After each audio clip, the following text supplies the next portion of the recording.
Washington football. Woo!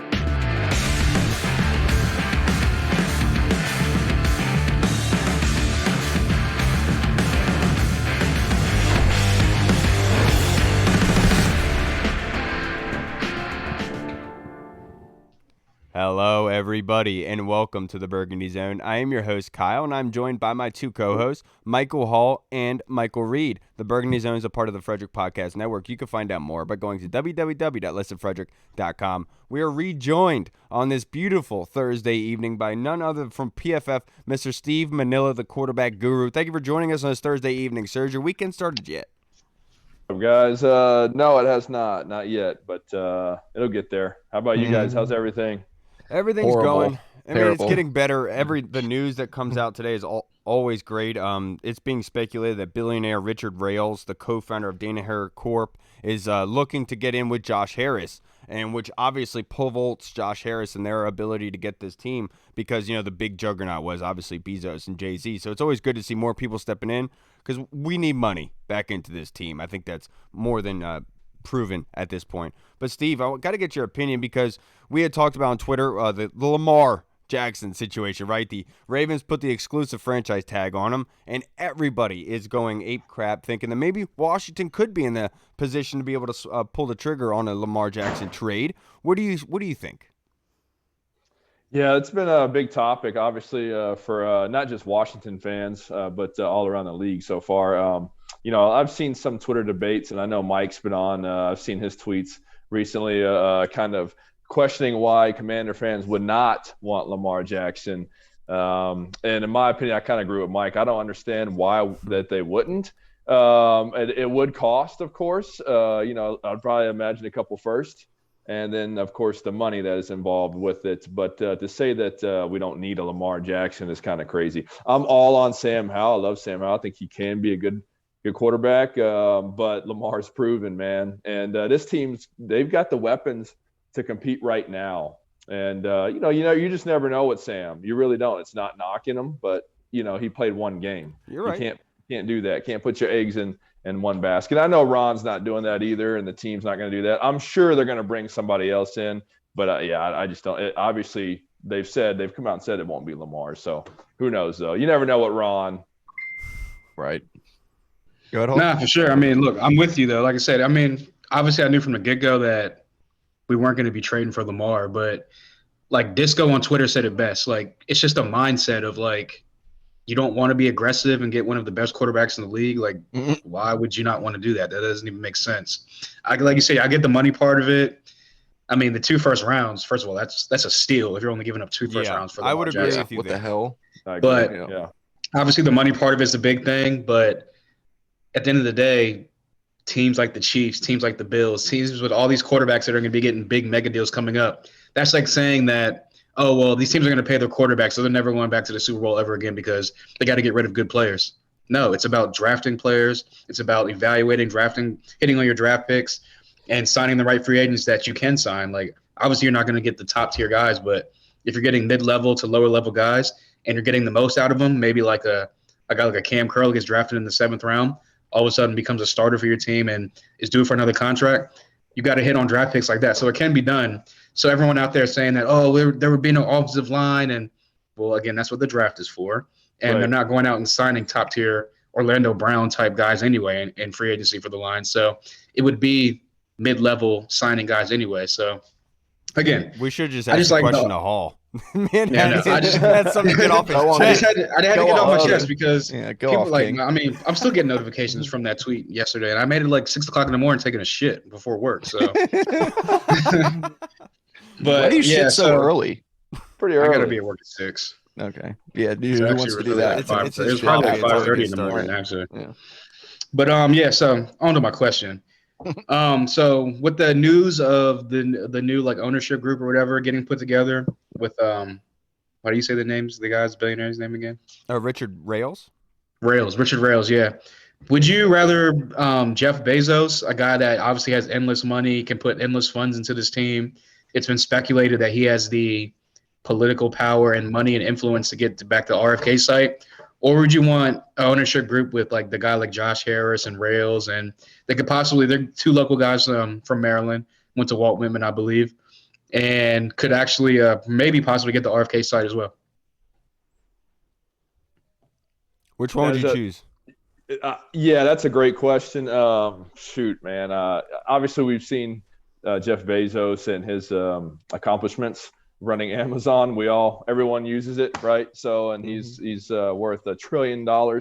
So it'd be nice to have that kind of backing again. And the rumor is that Jay-Z was, we've talked about this before, but Jay-Z was kind of in the mix with Bezos. So I think that'd be kind of cool.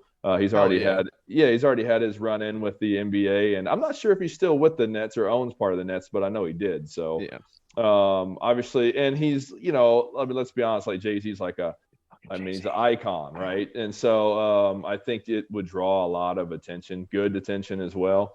But man, honestly, guys, anything's better than Dan Snyder at this point. So, as long as they get the right guys in the office, the front office. With new ownership, clean slate, I think that's a win for the whole fan base. I think it's a huge win.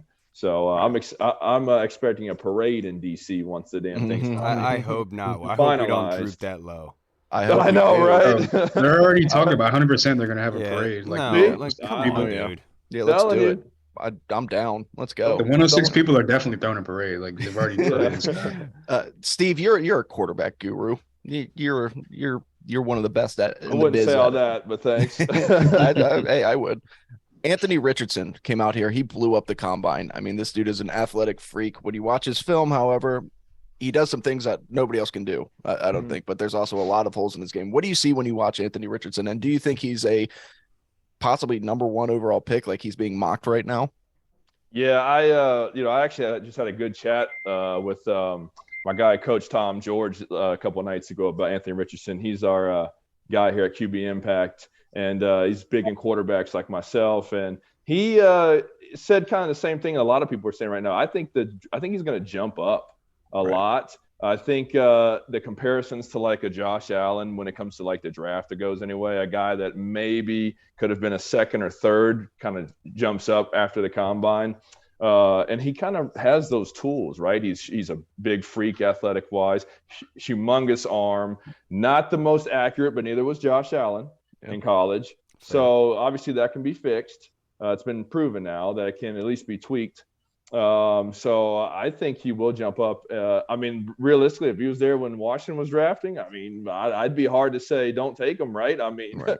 We all like Howell, like I said, but you always got to remember it's in the NFL, it's who has the elite quarterbacks, right? We've seen this now for so long. Yeah, you can get away with some years of like a Matt Stafford if the team's stacked or we've gone down the list of others, but Cam Newton took his team to the Super Bowl, but he had a crazy year, and that defense was stacked. So ultimately, it's on the QBs. We've seen this so many times. Look at the Chiefs. Look at the Bengals lately of how good they've been.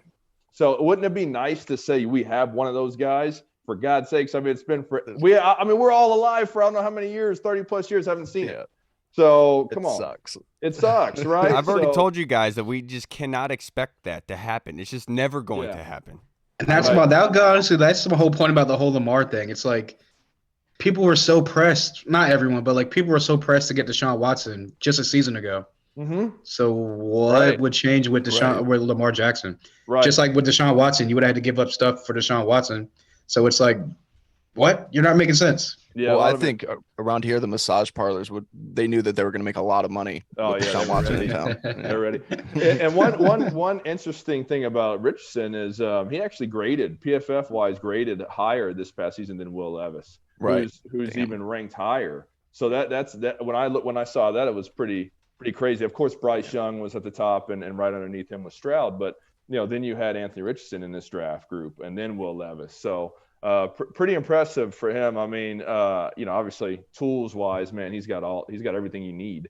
And I like Levis too. I think Will Levis is another guy that's solid. I like his confidence. I do. Yeah, and I loved Ian Hartitz, a former guest of this show, had put up all the comps for Anthony Richardson. It was like body size Cam Newton, Mm-hmm. running ability Michael Vick, and the last one was athleticism. He put Jesus Christ, just because that's how everyone is putting him up to right now. I mean, Jesus was a white guy, though. Was he that athletic?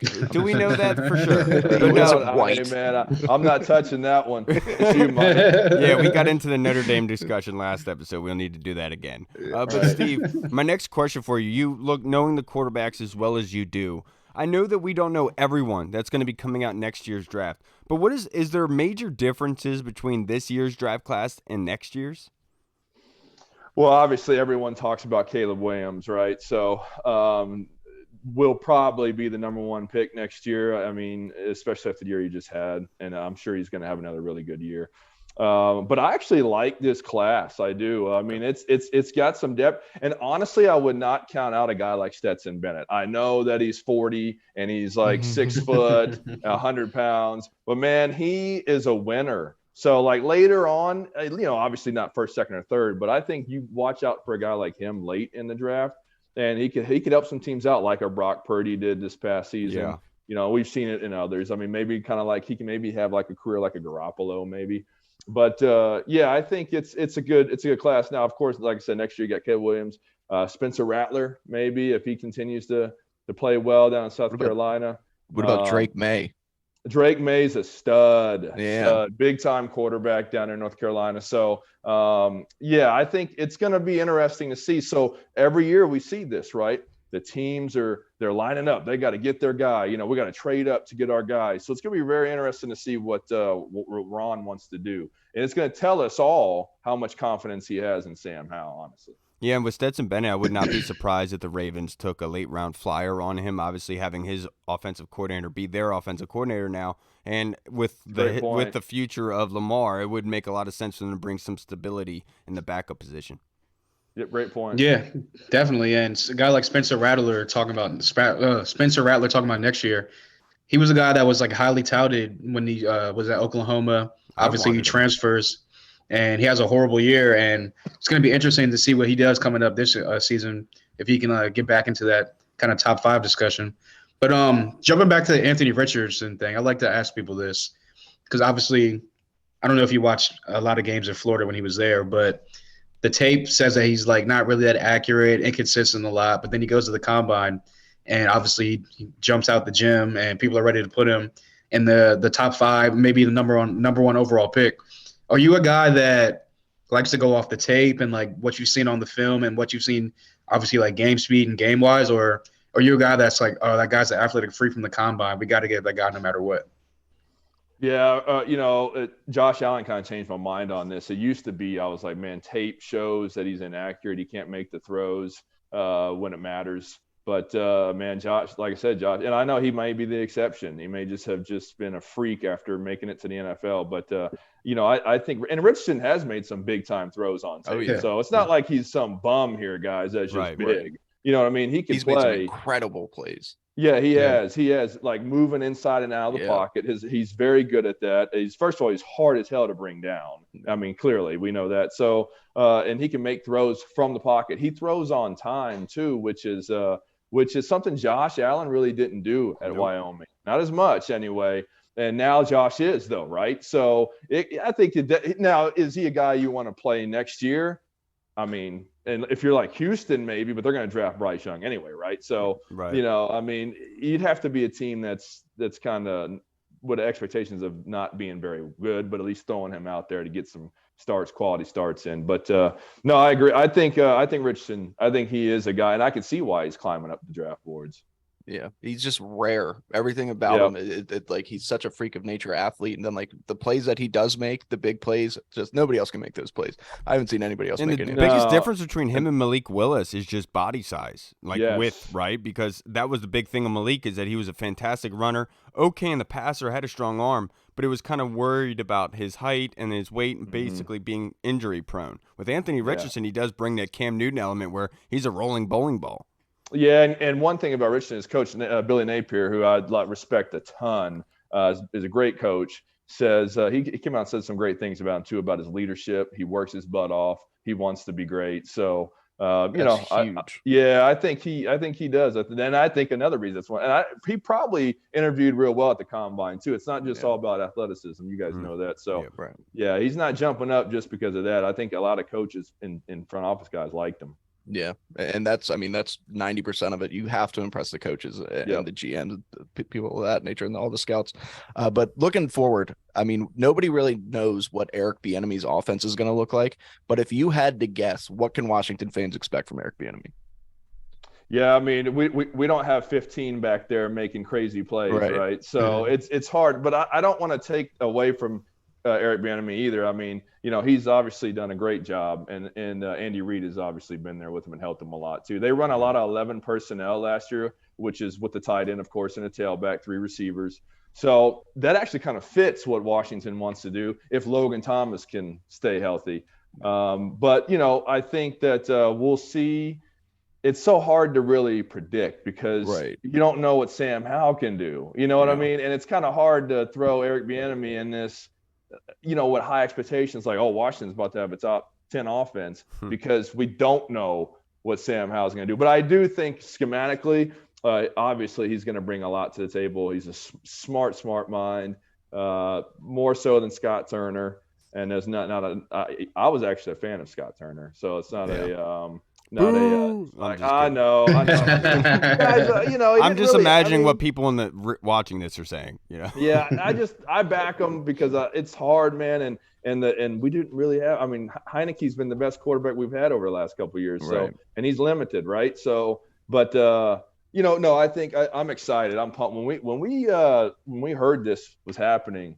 And people were like, why the hell would he go there from Kansas City? I think he wants to prove himself, and that's huge for us too. I think he has a chip on his shoulder, and I think that's the attitude that Ron Rivera wants anyway. Right. Yeah, you know what I mean? Yeah. One thing I will say in your defense of Scott Turner, when Scott Turner was good at calling plays, Scott Turner was amazing. Like against the Eagles, when we beat them, their first loss of the season, that was one of the best game plans I've seen. It was. That's 20 years from a Washington offensive coordinator. Yeah, and one thing from Eric Bieniemy is continue to say taking this challenge. And I think that's one of the reasons why I respect Rivera so much, because I understood the challenge of coming here to Washington, and he took that challenge and got hit with multiple, even more on his plate after he took the job. But same thing with Bieniemy. I hope he has an easier path than Rivera did when he first got here, Lord willing. But to wrap this up, Steve, I only have a couple more questions for you. Let's look at this draft class altogether at 16. What are you feeling like for Washington? Like, based on the prospects that are available, just based on your projections and what anybody else is saying, what do you think Washington should do at 16? Besides quarterback, obviously, what do you think Washington should pick up? What is the biggest area of need?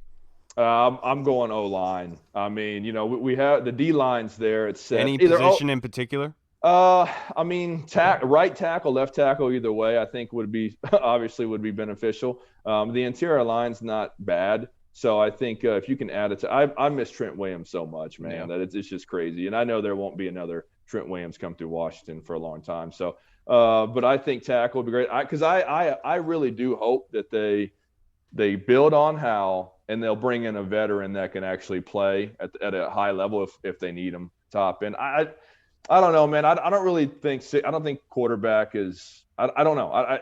But again, if Anthony Richardson's there at 16, like we just said, it's hard to say no to that. So, but I think lineman would be great now, or linebacker. I mean, this team needs backers, man. And I know Jamin Davis played very well down the stretch, but it seems like they're always nicked up. Is Holcomb? You know what I mean? Is he going to be consistent? So I think the DBs are solid. I mean, I could see corner as well, though. But, that'd be the top three. O-line, linebacker, and corner. I don't think you can go wrong with one of those. Hopefully there's a linebacker good enough up there in the first round, to your point. I would absolutely love that.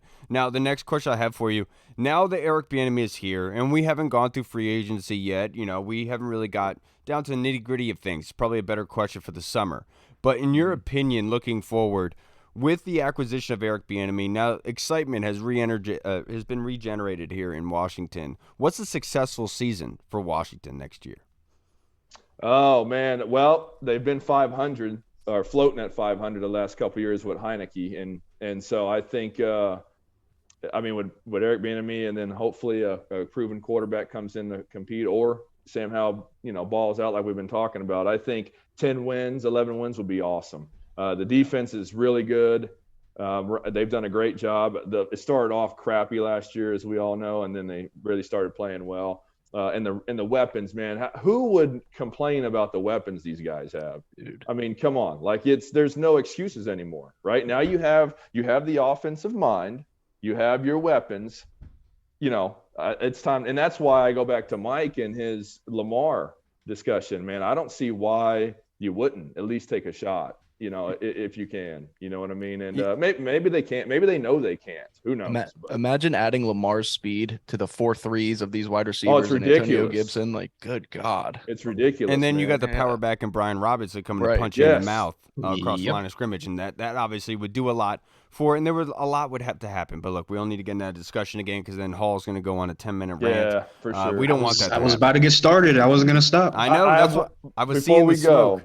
Yeah, before we go, I got one question for you guys. All right, it's pretty much a yes or no. But if Matt Stafford's available, do you sign him? No. Okay. I still scares me away. I still like Matt Stafford. I still would bring him in and compete. The only thing is he's definitely going to beat out Sam Howell.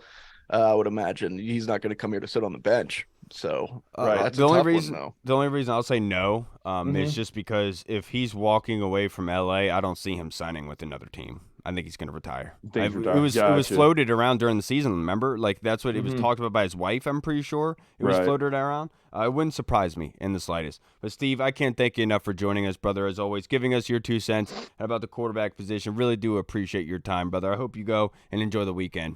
You too, guys. Always fun, man. Love you guys. Be good. Appreciate it, man. We'll catch you, Steve. All right, everybody. We just spoke with the man, Mr. Steve Manella from PFF.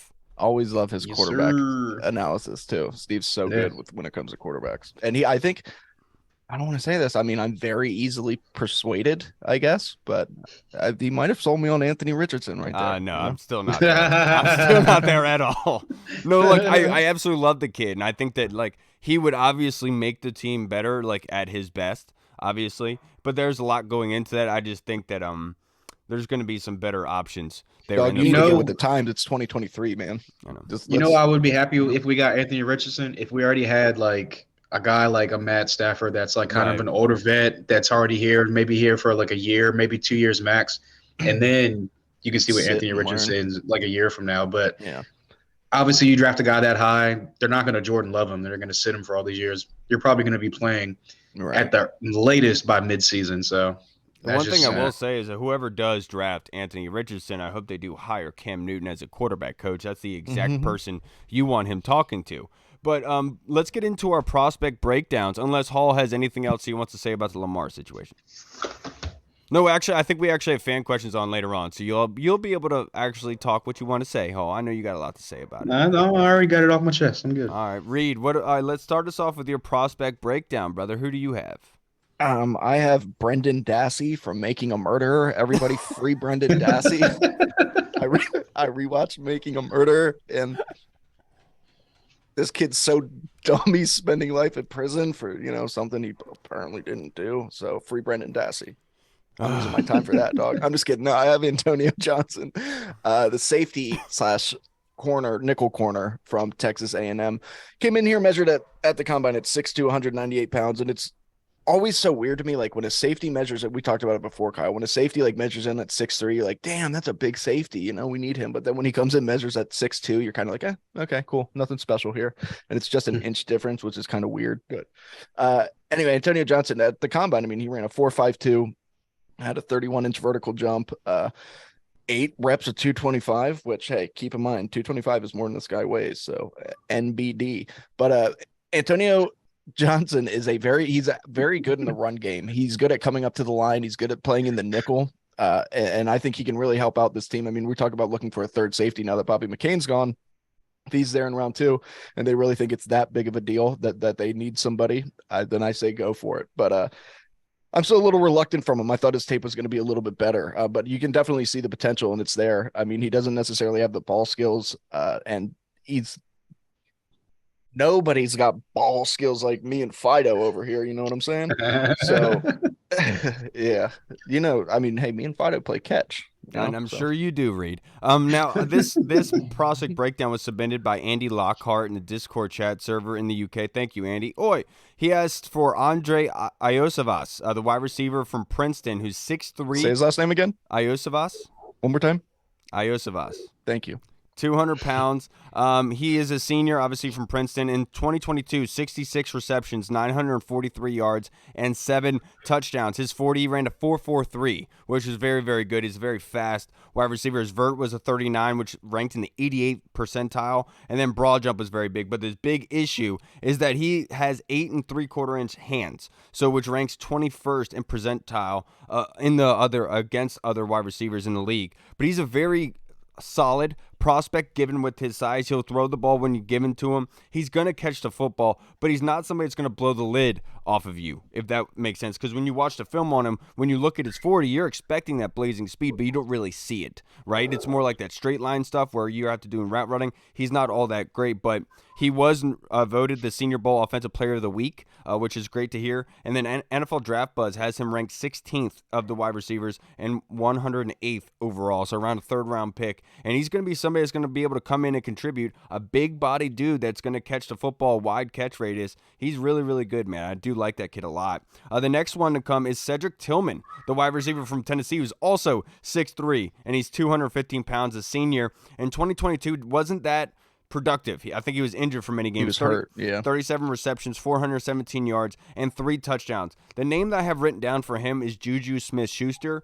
Not in the way of literally looking like Juju, but in how he's used. In he the makes short TikToks and stuff. The short to medium range game. Very good route runner and being Does able to make fun of AJ Brown on Twitter? He probably does. Yeah. Does really good job of running like the comebacks, the outs, the quick outs type stuff. But when he does get thrown the deep ball, he doesn't make the plays that he does in the shallow game. In the shallow game, you see him catching like 8 feet up in the air, making these spectacular catches, but deep downfield, it's almost like that's not there. And that's the one weird thing about him, because him being 6'3", you would imagine he would be able to go up against those corners, but it just seems that that deep ball catching ability is what really lacks him a lot. But he's somebody that can go across the middle, a big body dude, and I think that he is honestly very, very good. And NFL Draft Buzz has him ranked as the 10th overall wide receiver and 87th overall. So prospect. So obviously this kid's going to be a third rounder, and he's going to be highly coveted because this wide receiver class is kind of iffy in a way. And there's teams like the Bears and Packers who need some wide receiver help,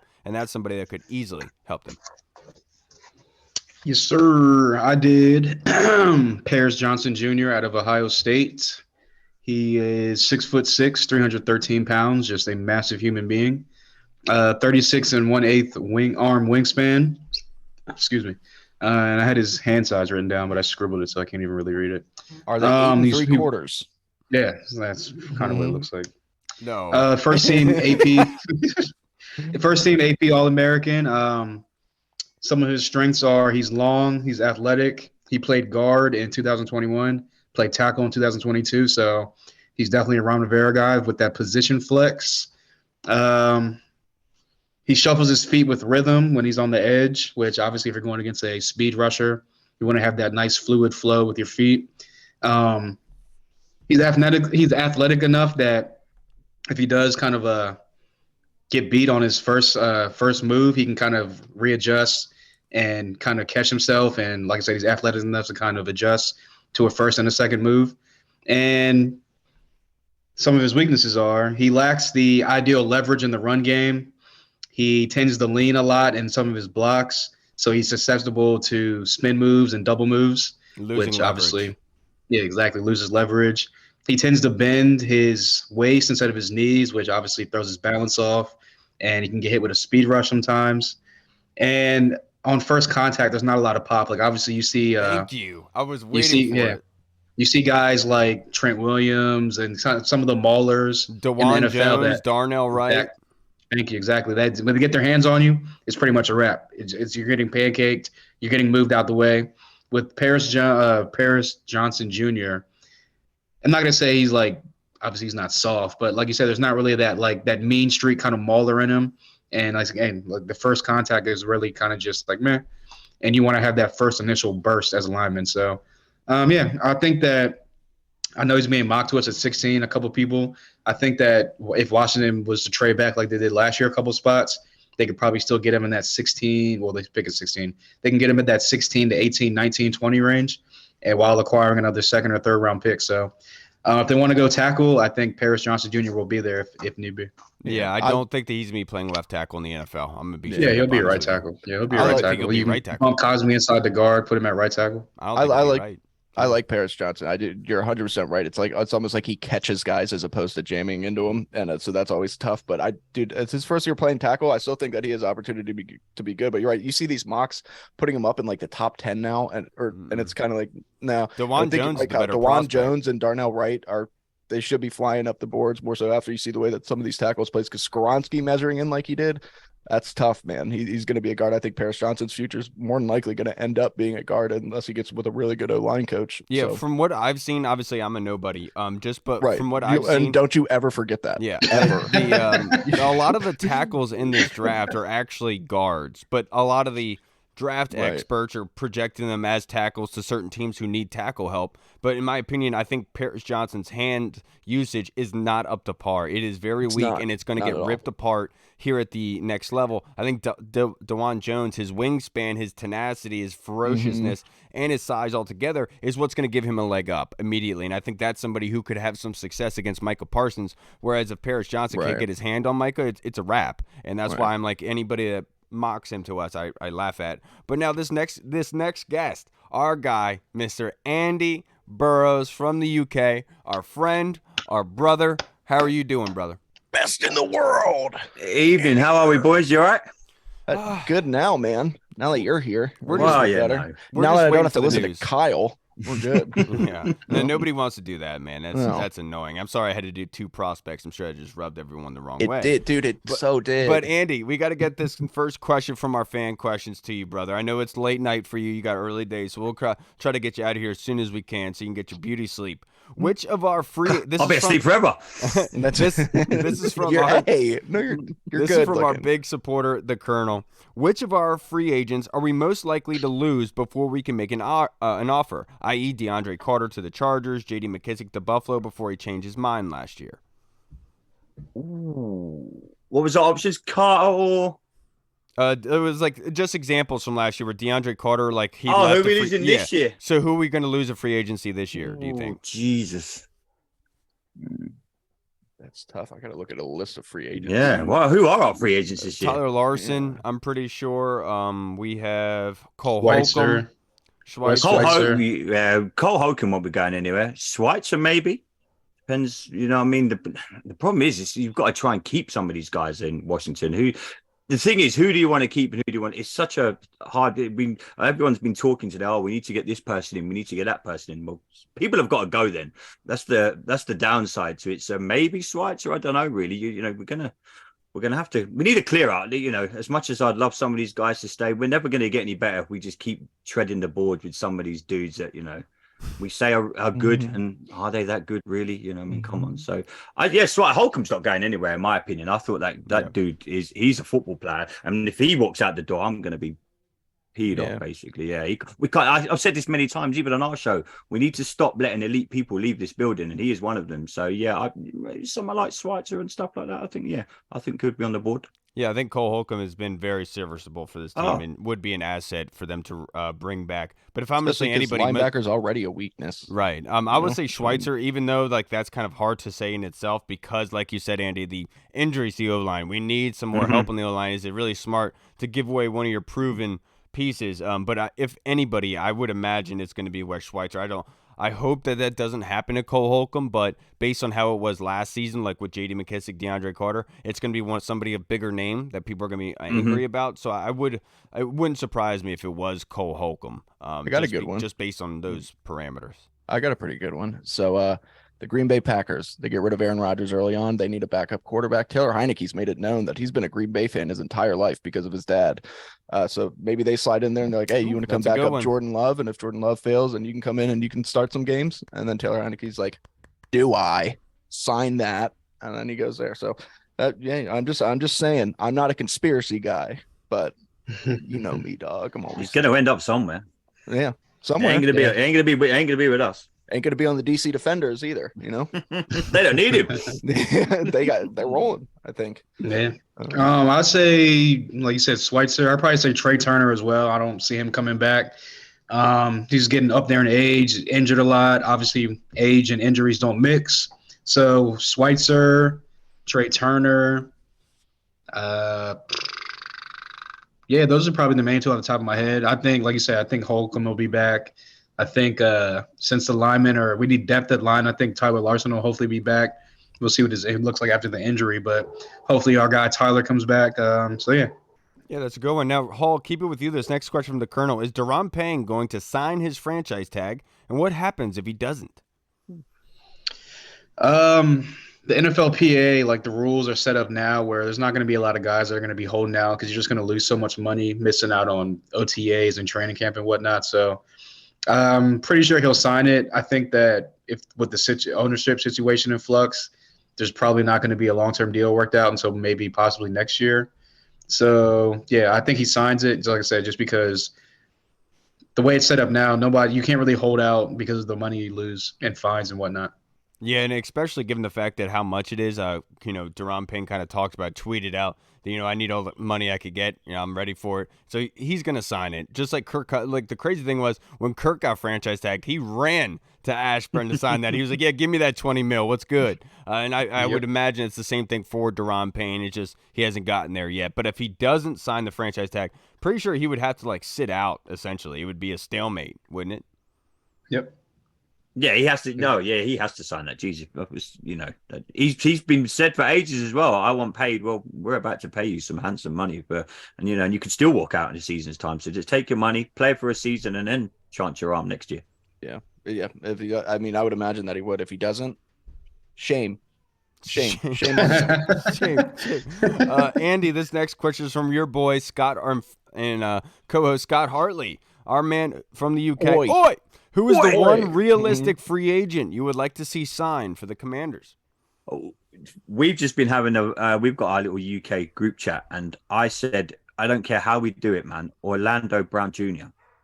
My God, if you can imagine how good, and everyone's like, well, he'd cost too much. Is he that elite? Was he 4-time Pro Bowler? I mean, one of the, if you're saying you want to get your O-line better, he's one of the best out there. And we've been going backwards and forwards for the last hour and a half while I was just waiting for you guys and stuff like that. And, me and Andy Lockhart as well were saying, this guy is elite. And if you want to compete, and if we want to be serious, that's the problem we have in Washington. We never, all this Lamar Jackson, stop that talk because that's not happening. But, unless you can protect the guy with the ball. This sounds like an argument for Lamar. That's all I'm saying. It's if you want to be, the thing is, if you want to be elite and you want to have a good record in the NFL and you want to win your division, you have to get the elite players to protect your guy. That goes throughout the NFL. If you can't protect the main man with the ball, then you're not going to compete on any sort of level in the National Football League. Orlando Brown Jr., for me, is one of the elite guys. We've already got something in our building that knows him. So, you know what I mean? That could feel it. I mean, people, how do you pay him? Yada, yada, yada. But if we just always settle for middle of the road, and move quarterback for a little bit. If we always just settle for middle of the road, we're never going to advance anywhere. We have to take a chance on someone other than a QB. You know what I mean? We've drafted well in the past. We've got a Terry. We've got all these players. But unless you take a chance on an elite guy to make your O-line significantly better, and Brown does that, Brown Jr. does that tremendously, then we're not going to move forward. You can keep getting these middle of the road guys and stuff like that. And you're pigs and troughs. This guy's elite. And if we want to send a statement out and be a good football team, he's the one I'd go for.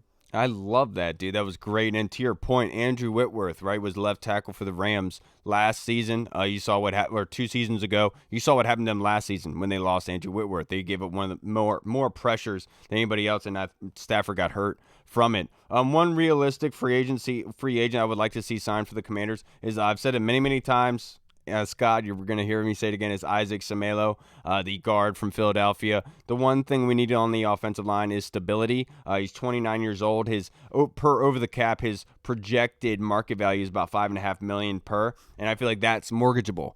For getting a starter, getting stability, who started 15 games last season for the Eagles up front on the guard spot, I think that's somebody you could bring in here for relatively cheap, probably about $6 to $7 million per, but he's going to be able to start every game for you and solidify that offensive line. And so if anybody, I'm going to say Isaac Semelo just because of the stability.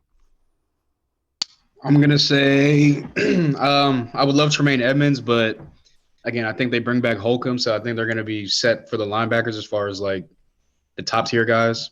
I would say Andrew Wiley just because per John Kime, they're not going to really be spending like top tier money and top dollars on the top free agent guys like Orlando Brown.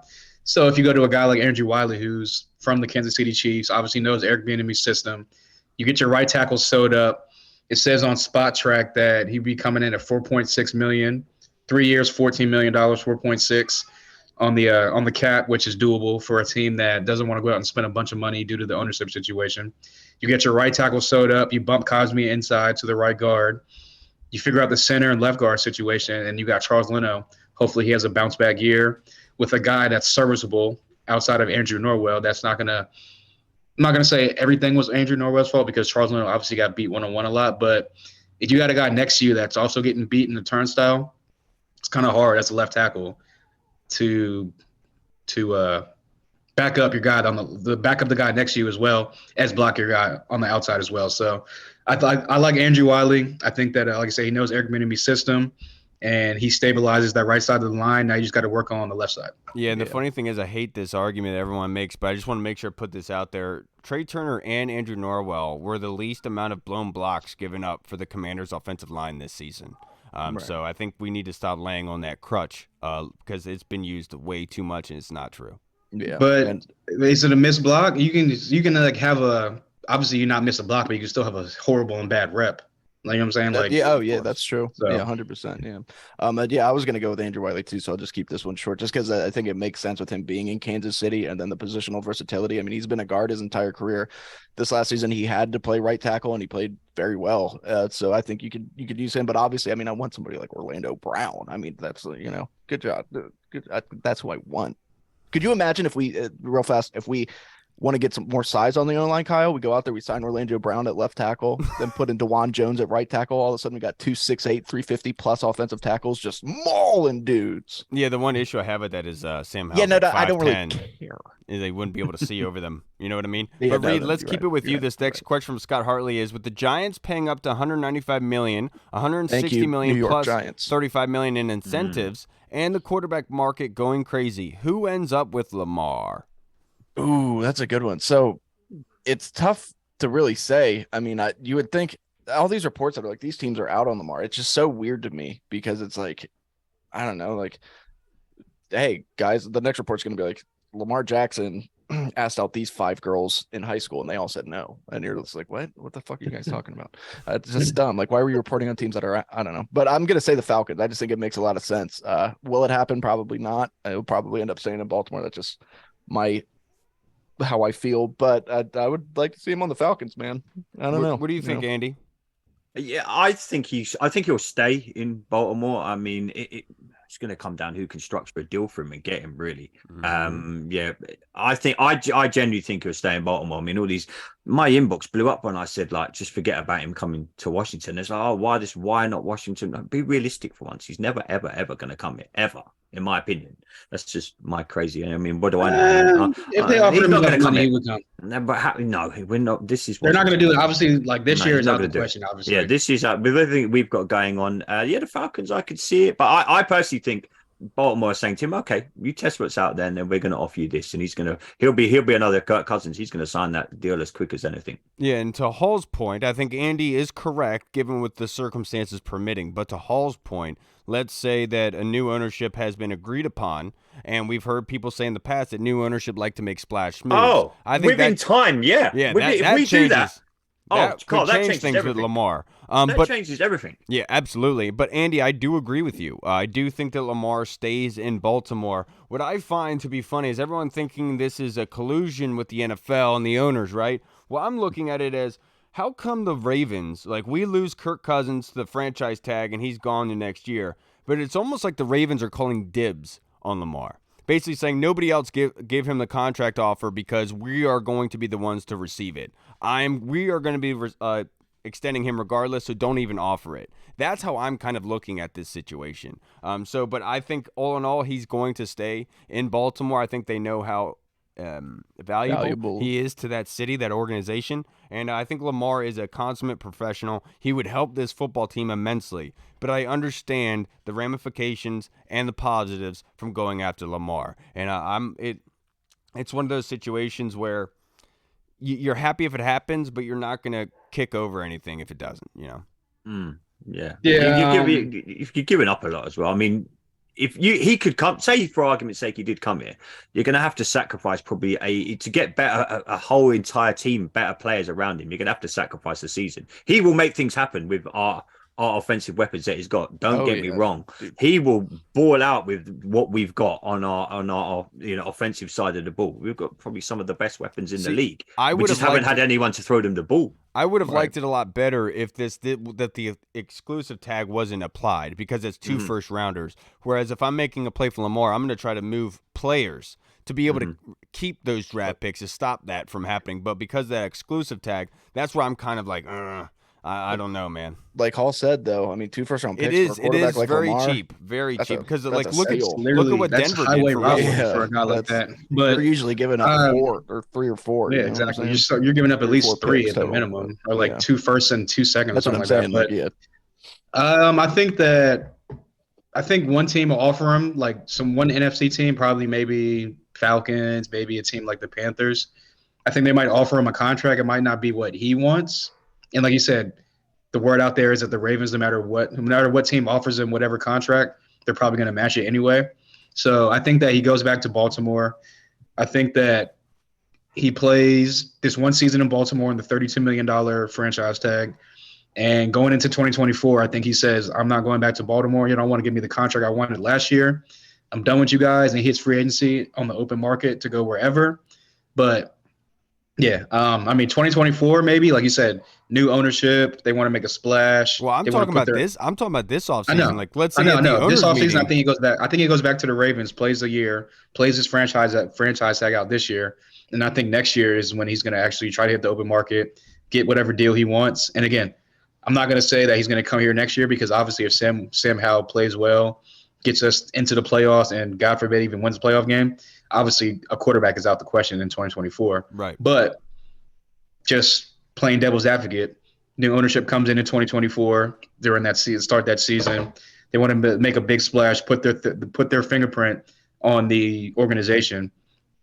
Most of the time, you either get a superstar coach or a superstar quarterback when you're the guy taking over a franchise like that. So I can see it in 2024, but for this year, I think he probably goes back to the Ravens. No, so what I was saying is the new ownership group could be agreed upon in 2 weeks, and that's when they make the move for Lamar because they want to make the big pop move. That's all I'm saying for this offseason. To your point, in your defense, because I do think Andy is right, just being realistic, right, just about the situation, how much is going into it. Like I said, if this was like early 2000s, Dan.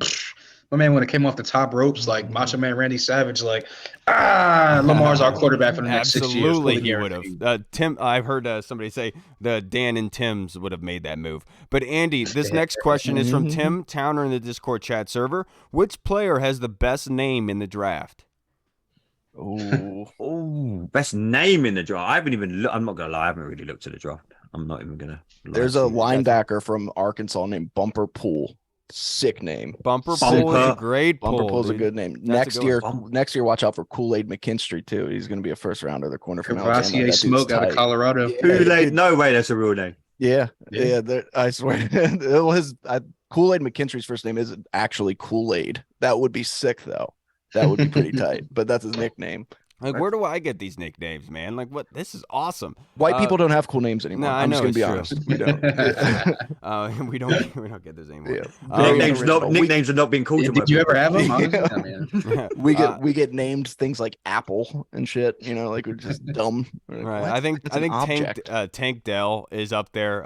Absolutely fantastic name. I saw Tony Shivers comment Yaya Diaby, the edge rusher from not Louisville.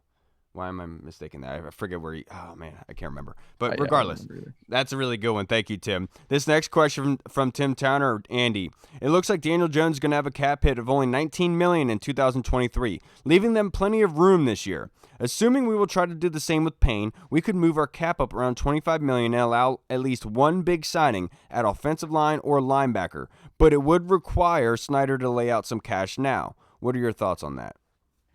Linebacker, it's got to be, surely. We've been banging on about this for how long now? You know what I mean? If we need to, we can't go another.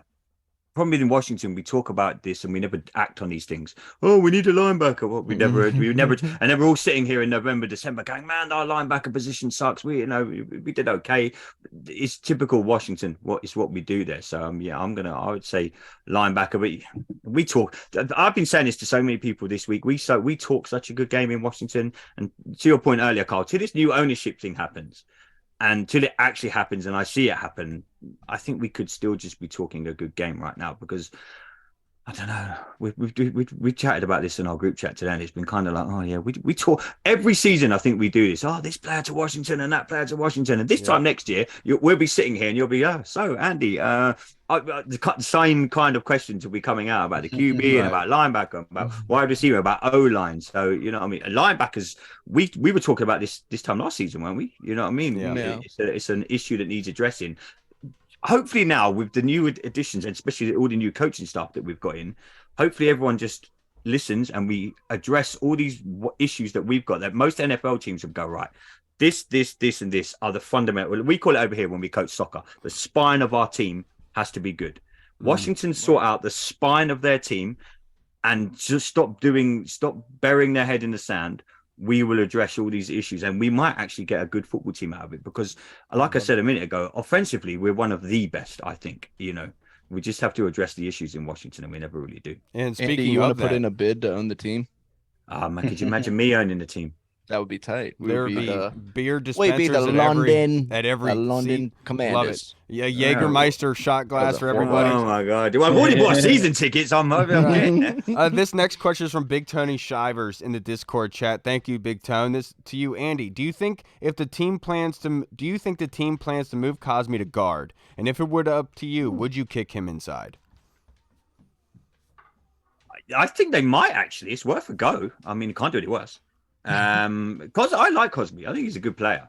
What is it? Position flex? What is it? Ron said last season. Position flex. Yeah, I would do it. I mean, depends what happens between now and September and who we bring in and who rolls. But yeah, I rate Cosmi really highly. I think he's a good football player, and I don't see no reason why he couldn't do it. Yeah, and I think Sam Cosmi can play right tackle. I think that 2 years ago, his rookie year, he was fantastic. Yeah, and having the wrap on his right hand was probably an issue for a lot of the season when trying to grab control of chest pads and everything. That happens. I wouldn't mind moving Cosmi inside. Like, let's say if we do get a Darnell Wright or we do get a DeJuan Jones, I would absolutely love the idea to move Cosmi inside because what you're doing is you're putting your best players on the field. And I think Cosmi is going to take a big step in year 3. I think him not getting dapped up by Eric Bieniemy was a message to him, saying you got to get nasty, son, and that's what he's going to go into this season. So I support it either way because I think Cosmi's a damn good football player and he's going to be able to be very good for us. It's just depending on how they structure things. Like let's say they find they're going to be out of the running for DeJuan Jones, Darnell Wright, and they go get a guard in the second round, right? Like that's when things kind of shift it. And either way, I'm happy, baby. Yeah, I'm good. I'm good with either position. Honestly, I just want them to pick one position and let him just stick to it and let him play that position. Stop playing him half the game at this position, half the game at this position. One quarter you're playing tackle, the next you're playing guard. Like, just let him stick to one position, and instead of a jack of two trades and a master of none, let him just master one. But that's our problem, though, because we never address issues. We're putting square pegs in round holes. because we never addressed these issues. Where it was like, right, okay, well, let's move him here, let's put him there, and you're like, no, just address the issue so these guys don't have to move. Yeah. You know what I mean? I mean, you want your best players on the field.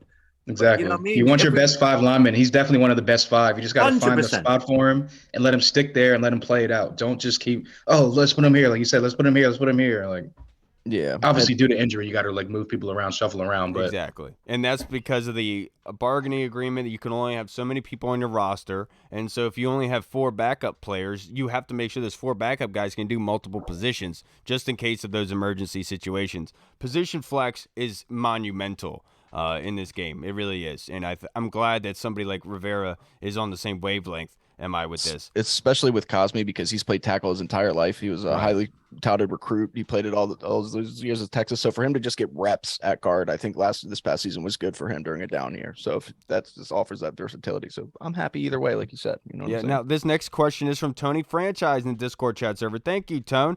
Reed, is there anyone in the draft we could get for kick return or punt return? Oh, so I haven't really looked into the return game too much. Usually I do that towards like the end because it's always a need, it seems like, especially after DeAndre Carter left. But that was an issue last year, so that's definitely something I got to look into more. I haven't looked at who are the good returners yet this year, so I don't know, and I'm sorry I have failed you as a human being, kind of like the justice system failed Brendan Dassey. So free Brendan Dassey. Tony, I will say that I think that kick return is not as much of a need as punt return, in my personal opinion. I think Antonio Gibson is very capable of kick returns. He only had a small sample size and did really well, and I want to continue that and build with Antonio Gibson. But for punt return, I think Tank Dell is somebody you could really take a look at and look at his highlight film, and you'll see a bunch of those punt returns of him taking in the yard, the vision, the speed. It's all on display that you could absolutely go get. And then for kick return, Devin Akane, the running back from not East Carolina. That's Keaton Mitchell. Or no, Keaton Mitchell is a good kick returner as well. But I think Devin Akane is really where you want to go to for those kind of return abilities in the kick game. Dude is lightning fast. Andy, you got anybody in mind? I liked Gibson for what he'd done last season. It's always since DeAndre Carter's left, we haven't really addressed that issue, have we? We've kind of it's gone, okay, well, Gibson will do, or so and so. It'll be a player will do. I'd like to have someone like a DeAndre Carter. I was devastated when we let him go because I thought he's one of the best ones we've had in a long time. He had genuine electric pace. When he beat a couple of tackles, he always looked like he could take the ball a lot further down the field, and that's something we were kind of missing last year. The problem is we took the field so many times last year in bad field position, so we need someone that can give our guys a chance, because there were so many times when you're looking, especially if you are looking at a Sam Howell coming in, let's give these dudes a chance to have decent starting field position. Look at all the good teams in the NFL, and it's a position that isn't talked about a lot. The kick return, the punt return. Let's put our boys in good positions to do things.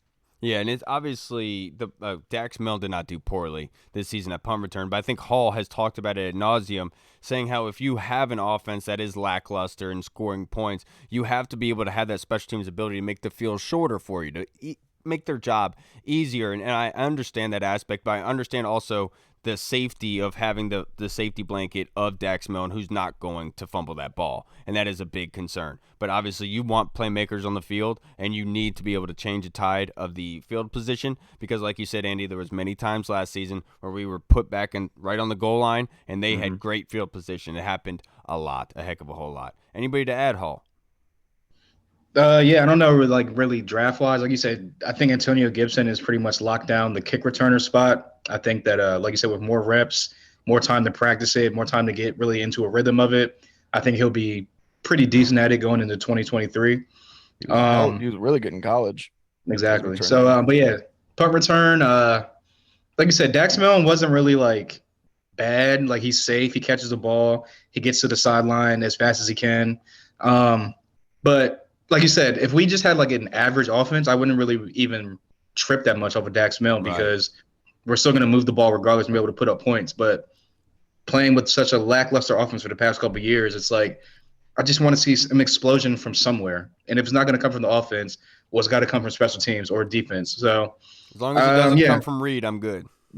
Well, also, plus, I mean, like, you see how much special teams can influence a game just by Tress Way being out there. I mean, Tress Way changes so much. So having a good returner kind of on the opposite end of look at the Dallas game. I was about to say week 18 with Sam Howell. Like, obviously, we probably don't put up that many points unless Right. We get the great field position throughout the game due to special teams. So Yeah. Plus, some of the biggest moments that I remember from like growing up and like earlier are kick returns or punt returns and stuff. Like those can have such a big impact on a game. How many get touchdowns? Bryant Mitchell back there again. How many Yeah, times did really. Brandon Banks have a touchdown that got called back? Oh my God, they used to that blow guy. my life. guy.